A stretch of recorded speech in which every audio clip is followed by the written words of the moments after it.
This is the Limo Show. This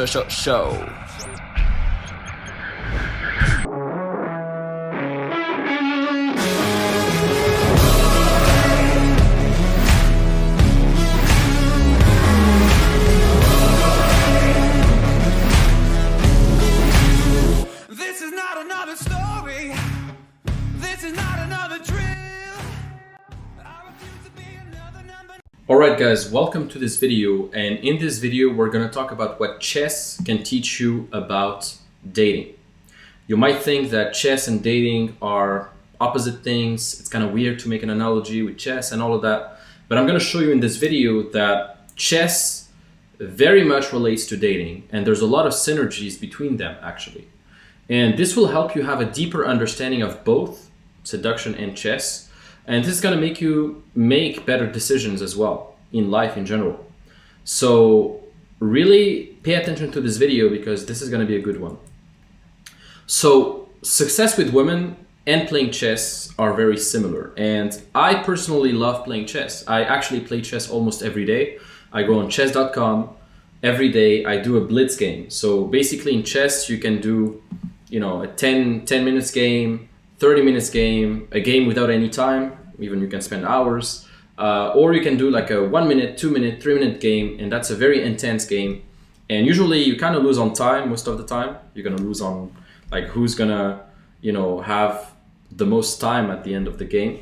But yeah, it's a really cool, I like to play chess because it trains your ability to think. It trains your ability to strategize, to make decisions quickly. So that's why I love playing chess. And the more I learn about chess, the more I took a lot of chess courses. I actually took a chess class because one of my clients is actually a champion, chess champion. So I took some classes with him. And the more I learn about chess, the more it makes me reflect about dating, about life, about business. And I can see the overlaps. There's actually a lot of overlaps between chess and all these areas of life. And when it comes to dating, chess and dating have 5 main similarities. Okay, the first one is pattern recognition.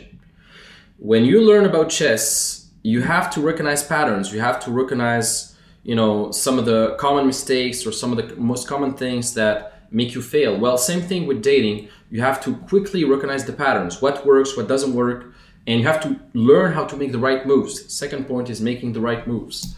So first recognize the patterns, then make the right moves, and then you have to practice the right moves until the right moves become second nature. And it's the same thing with dating. With dating, if a guy is super inexperienced with women, he's gonna make a bunch of mistakes. Maybe he's gonna chase her too hard. Maybe he's not gonna communicate any intent. Like he's gonna be very platonic, very friendly, etc. Maybe his body language is going to be off. There's so many mistakes that a guy can do with a girl. And when a guy understands what are the right moves to make, what he needs to do, etc., and he practices those right things, it becomes internalized. It just becomes the way he does things. It becomes like second nature, right? And that's the fourth level of competence, which is unconscious competence. So you have 4 levels of competence. Okay, the first level is unconscious incompetence. That's when you don't even know that you don't know. Then you have I think it was conscious incompetence. So you start to know that you actually don't know things. Then you have conscious competence, which is you start doing the right things, but it takes you a lot of conscious effort to do them. And then you have unconscious competence, which is the last one, where basically you don't even have to think about what the right moves are. You just do them because it just becomes second nature for you. It's like brushing your teeth. You just do it. You've done it so many times. Okay. The fourth thing is long-term and short-term thinking. Okay. There's a lot of similarities between those because sometimes in chess, you're going to have to sacrifice a pawn or something to get to attain a level in the game where you can do a certain move, or you have to sacrifice maybe an important piece to get to a square that you want to get to, or to liberate some space in the game so you can attack even harder. And same thing with dating. Sometimes in the short term, you're gonna have to, either make an aggressive move or, put the pressure off so that you can reattack and do the next move. So for example, before sexualizing things, well, you have to build compliance the right way. You have to build rapport the right way. You have to kind of like make her feel like she can trust you, etc. And there's a lot of things that you need to do in the short term that are going to pay off in the long term, and vice versa. And sometimes, you want to have a quick one-night stand, but she wants to have something long-term, and you have to manage those expectations. And so there's a lot of things, okay? Now, fifth thing is managing time and resources effectively. So that's another one as well. You need to manage the tempo of the game during chess. Sometimes you play with the clock, so you have to play fast. Same thing in your life with women, etc. If you let women take all your time, if you spend all your time with a woman, obviously you're gonna slack off in other areas, and she's even gonna lose attraction for you because you just you just like prioritize her over your purpose, over what your goals are, which is very unattractive for a girl. Like, a woman doesn't want to be the center of your life. A woman wants to be a supplement to your already amazing life, and she wants to feel like you have options, that you're abundant, that you have plenty of good things going on already, and she's just there to ride the wave with you. You see what I mean?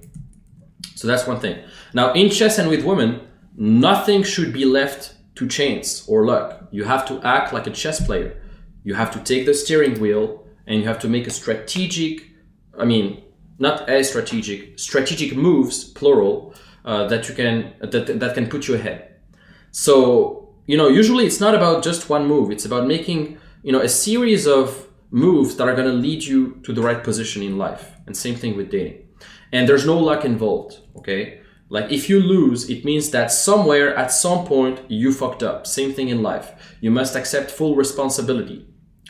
If you're fat, if you're poor, if you are not having any friends, not having any girls, it means that at some point in your life, you didn't take the right actions that would be aligned with those goals. Like, for example, if your goal is to be a millionaire and you're not, it means that in your life you didn't take the right actions that would be that would lead to you being a millionaire. Same thing with women. So you have to accept full responsibility. Life is the same. Okay, so there's no draft. Everything is unfolding. You can't go back. There's not like a magic, a remote control. I remember there was a movie that I watched a few years ago where there's a guy who has a remote control and he can put pause on time and go back on time or go back in the future. Well, it doesn't exist in real life. Okay, you don't have a rewind button. Like, everything unfolds. Same thing with dating.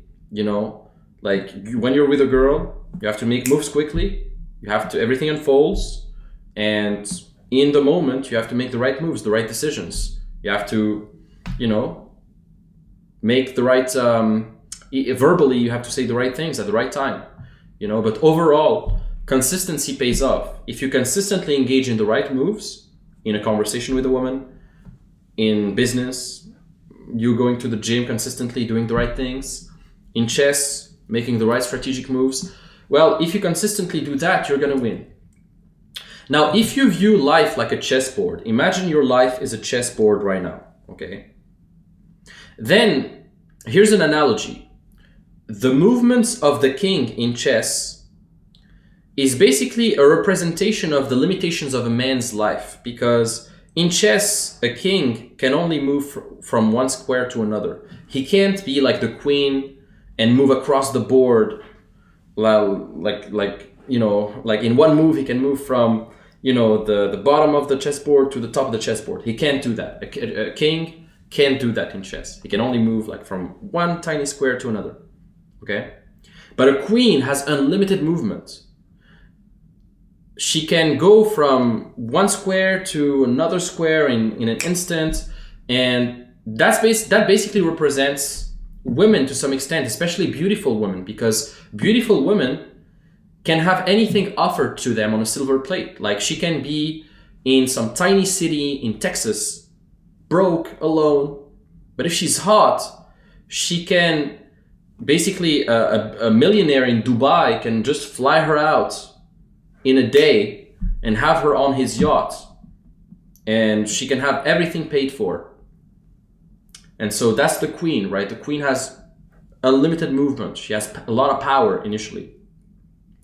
The king is the most important because without him, the game wouldn't even be the game, right? But, you know, the king has limitations. He has to level up in life slower. He has to, you know, he has to climb the ladder slower. He can't just go from 0 to 100 like that without actually, unless he, you know, he wins the lottery. Unless you win the lottery or something, you can't. You have to go step by step, right? Same thing in life.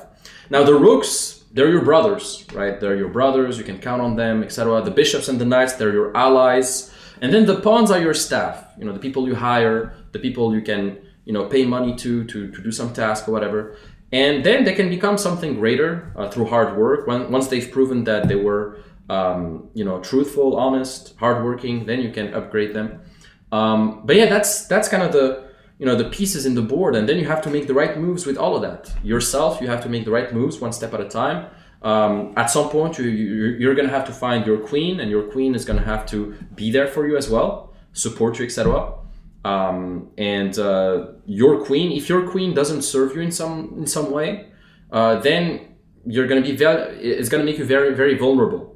If you have a queen, if you have a female in your life that you need to protect, that doesn't give anything back, then it's you know, it's a sticking point. It's you know, it can really hinder you, right? So in life and with chess, you have to make the right decisions regarding your queen. You know, you have to choose your queen. You know, you have to make the right moves with your queen, because your queen is very important. If you pick the right queen, you make the wrong moves with your queen, man, you're fucked. And if your queen gets eaten, you know, if your queen makes some heavy mistake, it can cost you a lot. So that's one thing. So winners, when it comes to success with women and in business, are men who've been engaging in multiple consecutive right moves. Okay, and here's some examples of consecutive right moves. So number one, an effective allocation of time and energy. You have to allocate your time properly, your energy properly, and you have to know where you're going to spend your time. Because if you spend your time on some bullshit, on some Netflix, on some watching some porn or whatever, then obviously you're not going to have the same outcomes as the guy who's going to, instead of watching some Netflix, he's going to watch a fucking course on how to make more money or whatever. See what I mean? Or he's going to actually make the money. He's going to be on a sales call, making calls, you know, cold calling people, whatever, you know? So two different outcomes. Now you're going to have to invest in the right mentors, coaches, because nobody, and I mean nobody, gets to a high level in life without actually learning from previous people who achieved what he wanted to achieve. Whether it's Steve Jobs, whether it's Elon Musk, whatever, you name it, any guy, Jeff Bezos, they all had people they learned from. You can't reinvent everything. You have to learn from people. When you learned mathematics in school when you were younger, you didn't tell yourself, oh, I'm just going to reinvent mathematics. I'm just going to go and learn mathematics from scratch without any book, without any teacher, without nothing. No, you probably had teachers. You probably had to learn from other people who figured this shit out before you. And same thing with money, same thing with fitness, same thing with dating. Okay? Because otherwise you waste an enormous amount of time, and, you know, even after wasting all this time, it's not even sure that you're going to figure it out. There are some things that are just like, you know, you can't just figure it out by yourself. It would take you decades, and you could die along the way. So that's one thing. Now, the third thing is thoroughly going after the right woman. As I said, you have to pick your queen wisely. You can have multiple queens, but then at some point it's great to pick a queen. At least one main chick and then some side chicks, but it's good to have one main chick at some point. I truly believe that. Then, you know, you have to take care and prioritize your health, because I see a lot of rich guys who don't prioritize their health, and then it catches them up. I mean, after they get like a huge injury, or they get a cancer or a tumor, or something bad happens, and, you know, unfortunately money can save them. So you have to prioritize your health. That's a big one. And then growing your network effectively, both locally and globally. I'm actually launching an app for entrepreneurs who want to network with other entrepreneurs. It's called Meetworth. You can go to meetworth.com. find out more about it. But it doesn't have to be my app. It could be anywhere. You can network everywhere. But networking is going to be very important. You're going to have to pick the right people to associate with. You're the average of the 5 people you surround yourself with. Show me your friends and I'll show you your future. So definitely you have to pick the right friends. Now, winning the game is just a byproduct of making the right strategic decisions, making those right moves. And if you're constantly moving forward in life, making progress while avoiding fatal mistakes, fatal errors, who can really stop you from being what you're destined to be? Nobody, right? If you move through life, you progress through life without making any mistakes, and you make the right moves, you're going to get to your destination at some point, unless you die along the way, which would be unfortunate. But normally you should get there. At least you would make a tremendous progress compared to the average person, right? And same thing in chess, same thing in dating, same thing everywhere. And like chess, dating requires a strategy, an end goal. If you approach the game with carelessness and you rely on luck and you don't know what your strategy is and you have nothing going on, you're going to end up making the wrong moves. For example, if you don't know what type of woman you want to attract, you're just going to settle for any woman that comes. You're just going to settle for some average 5 or 4, 3.5 out of 10, whatever. Like some average fat ass feminist who's going to give you a hard time. Okay, so you don't want to be that way. You have to make the right moves, know what type of woman you're aiming for, know why you're there, why you want to approach her, what your intentions are. Same thing when you approach a girl during day game. Right? Let's say you see a girl in the street and you want to approach her.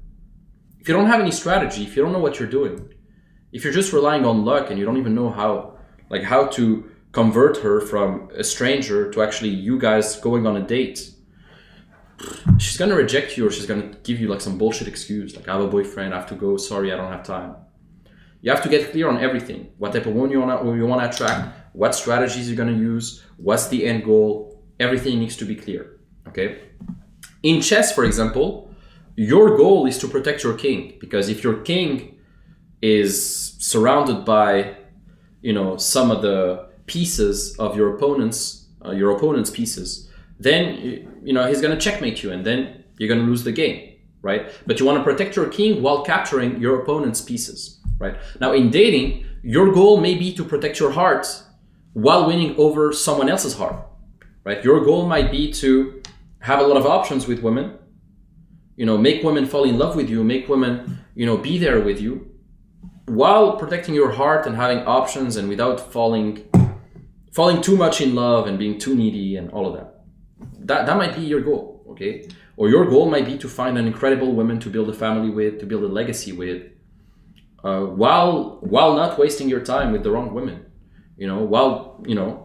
without wasting your time, while doing this effectively. While crushing it in your other goals in your business, right? Your goal might be that, to find a wife while making a lot of money without wasting time. That's your goal. You have to be clear about it. And both involve the ability to anticipate the opponent's next move. Okay, you have to anticipate the moves. You have to anticipate, for example, with women, sometimes you're going to see a few red flags in the beginning. Okay, you're going to date her one time, you're going to see a few red flags. And some guys are not going to pay attention to them. Some guys are just they're going to say, oh, okay, yeah, no, it was nothing. They're going to have a second date, a third date, a fourth date, and they're going to ignore those red flags. And at some point, it's going to catch up with them. They're going to cheat on them, or they're going to do something that's going to waste their time. Or maybe they're going to, I don't know, the woman is going to get pregnant and the woman is going to give them a hard time or something. I don't know. Could be anything, but you have to anticipate the opponent's next move. Okay, some girls sometimes, they're there just for the money, or they're there just to profit from you. And if you're easily gullible, you can spend hundreds of thousands of dollars in a woman that was only interested in your money, right? So you have to anticipate the moves. You have to read between the lines and understand everything, and it involves critical thinking. It involves problem-solving skills. When you're, when you're in a nightclub and you have to, solve the logistics of the girl. For example, the girl is with her friends, but they have, maybe a bachelorette party, and she has to stay with her friends, but she wants to come home with you at the same time. You have to solve the problems. You have to find a solution so that her friends are happy, she's happy, she can come with you without any problems, without her friends judging her, without her friends telling her that she's a slut because she came home with you, etc. Like, you have to solve problems many steps of the way. Okay, there's a lot of things. But yeah, regarding mentors, as I said, one of my clients is actually a Lebanese chess champion. Since I started taking chess classes from him, I made unbelievable progress. To be honest, I can't believe how much progress I've made since I took classes with him. Because really, when you get a mentor, instead of just fumbling around doing like just playing games, you know exactly what you need to work on, and those things that you need to work on have the highest leverage, they have the highest ROI, and so you can just save months and decades because you're doing the right thing at the right time for you. And he knows it. Your mentor knows it because he's been through the process and he knows what's best for you at that time and what you need to do exactly.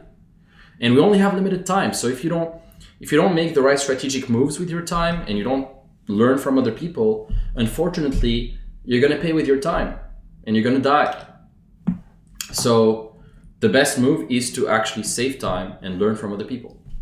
Now, let's talk about the 3 sacred phases of romance. So there's actually 3 sacred phases. Now, in chess, there's actually 3 distinct parts of the game that a person must master to become a chess champion. And I'll tell you later what those parts are. But same thing, in dating, there's actually 3 parts you need to master in order to become great with women and really crush the dating game. So in chess, there's 3 phases, 3 parts. There's the opening, the middle game, and the end game. Now, similarly, in dating, in romance, there's usually 3 phases. There's the initial seduction, where you approach her, you build some attraction, you get her number, whatever. Then there's casual dating, where you date casually, etc. And then there's relationship. That's the end, a relationship, or you guys are fuck buddies, or you guys are like, it's a thing now, So those are the 3 phases, and with experience, you become more discerning and you start to notice that with each phase, you need to interact a little bit differently. You're not gonna necessarily do the same things in the initial seduction phase as in the relationship phase. In the relationship phase, there's a few other things you need to do, or there's a few more skills you need to incorporate to that. And the skills you use in the initial seduction phase aren't exactly the same skills you use in the dating or relationship phase. It takes a different set of skills. Now, they build on top of each other most of the time, but yeah, it's different phases, right? There are some overlaps, but it will take a different set of skills for each phase. And these 3 phases, like these ones, initial seduction, casual dating, relationship, can also be broken down this way. So initial seduction it's basically initially attracting them. Then casual dating is basically successfully dating them, going on dates with them, knowing what to do during the date, how to conduct the date, etc. And then the last phase, which is relationship phase, is basically retaining them. Okay, it's basically like obtaining them, then dating them, and then retaining them. Obtaining, dating, retaining. Okay, and those are kind of the 3 phases. And remember this, obtaining women is different from retaining women. There's a few things you need to do differently. Okay, you're not gonna retain a woman the same way you've obtained her. There's a few, your game is gonna change with her, right? Now, obviously a lot of things are the same, but there's other things that you need to do. Now, obviously, some of you are not gonna wanna retain every girl. That's normal. Some girls you're just gonna have sex with, and that's fine. Some girls you don't want to have something long-term with. Most of the girls is going to be that way. But you need to master these 3 parts, okay? And you need to be approaching dating with a strategy, the same way you approach a game of chess. Okay, as I said, in chess, there are 3 phases: the opening, the middle game, and the end game. Now we're going to see how those phases in chess relate to dating. So the opening phase in chess, which is kind of the initial seduction phase in dating, are similar in the sense that, for example, in chess, like obviously when you open with the first move, that's the first move that really sets the tone for the game. During the first moves, you can set some initial conditions that are going to impact the rest of the game. And same thing in dating, it's kind of the same. How you initially approach her and how you initially attract her is going to set a certain frame for the rest of the interaction you have with her, right? And the initial conditions you set when first meeting a woman are very important. Like, first impressions are very likely to stick, first of all. And second of all, usually she has decided whether she wanted to fuck you in the first 5 minutes of you talking to her. Like, she knows from your body language, your energy, how you speak, your charisma, like she knows whether she wants to have a date with you or not. Okay, so that's one thing. Like, initial seduction is very important, and the frame you set in the beginning is gonna set the tone for the rest of the relationship.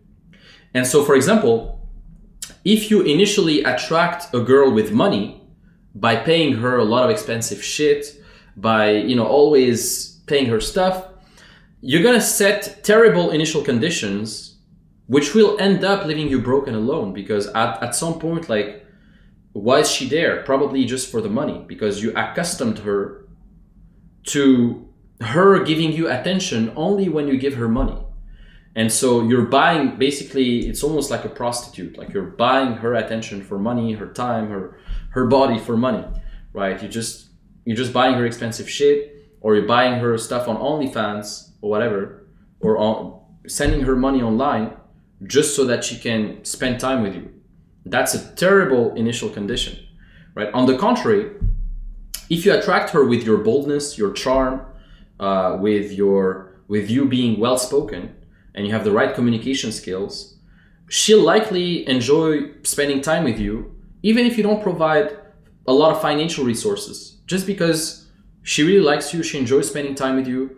You provide her with some emotional satisfaction, like she likes spending, whenever she spends time with you, you fulfill her emotional, like everybody needs, everybody needs to have friends, people that they can have fun with, enjoy their time with, and, just let go. And women are going to enjoy your time with you, for you, not just for your money or for anything. So that's what you want. Now, as the game develops, the opening phase moves into the middle game. So in the game of chess, once you start making your first, let's say 4 or 5 moves, then you enter the middle game, where now, there's higher stakes, right? So the middle game is kind of the casual dating phase, where you start dating the person. And that's the phase that really matters when you start actually dating, because the initial seduction phase is a stepping stone to lead to the casual dating phase. And the casual dating phase is actually the most important phase, where you're going to determine whether it's the right fit or not, whether you guys are going to get along. And when you start having potentially a sexual relationship, and a relationship that's deeper, right? And in chess, this is the most important phase also, because it will either make or break the game. You're either, either that, if you win the middle game, usually you're going to win the game. Okay, but if you didn't play that well in the middle game, then the end game is going to be tough for you. Well, in dating is the same thing. In dating terms, after you've initially attracted her by meeting her in real life or online, then you need to meet her again and properly date her. And how you conduct the date is very important, because, if you don't conduct the date the right way, you're going to lose your chance of seeing her again. You're going to lose your chance of closing the deal. You can be very good at initially attracting women, at approaching them or having a good conversation with them for 5 minutes, but you can suck at actually having a real date that lasts like 1, 2, 3 hours with a girl, and you can suck at that. Like, I've seen a lot of guys being great at having like a 2-minute conversation, but when it comes to having like a deeper thing and really like conducting the date the proper way and closing the deal, that's when they fail. Okay, so this is a crucial phase. And this is the phase also where you want to screen her. You want to screen whether it's the right fit for you, whether you guys share the same values to some extent, etc.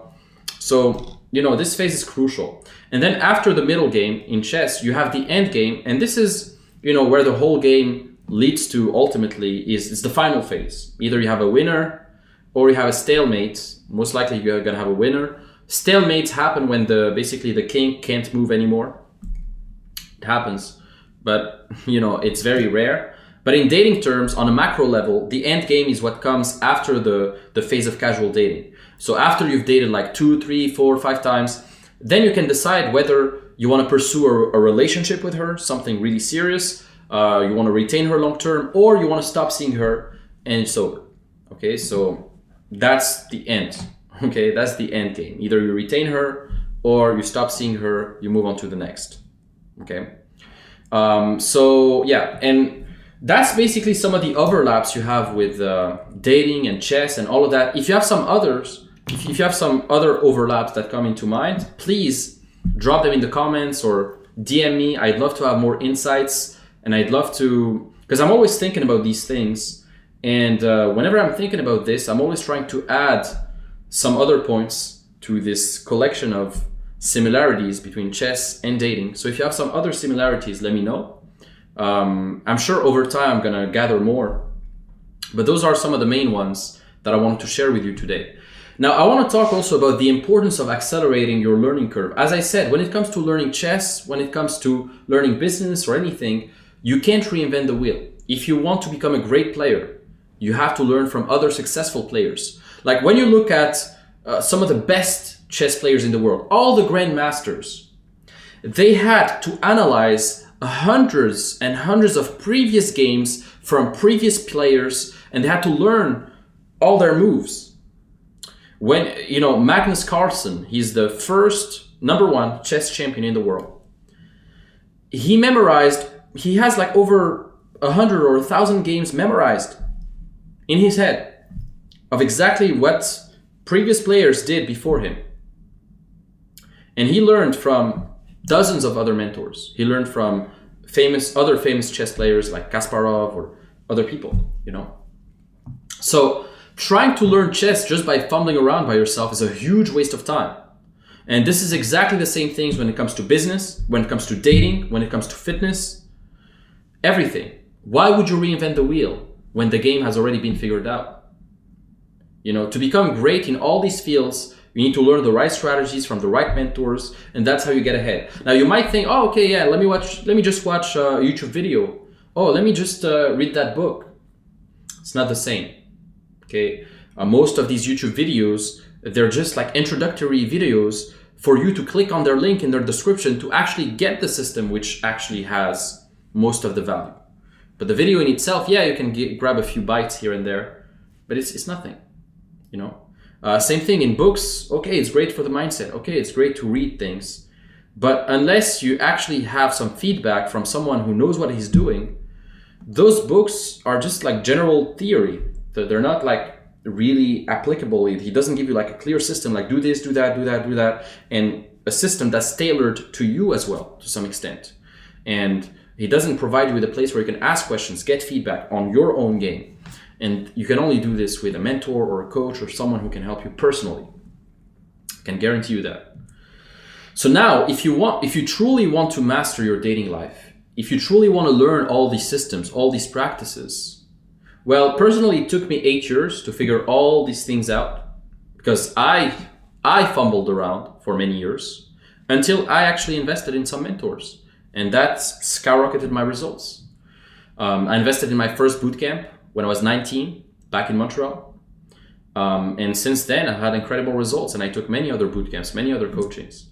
And obviously, I went out, every day for many years, approached women, went out in some of the best venues, some of the best clubs, traveled the world, hosted boot camps, hosted seminars, hosted all of that. That compounds. All of that compounds over time. And that's how I got to where I'm at.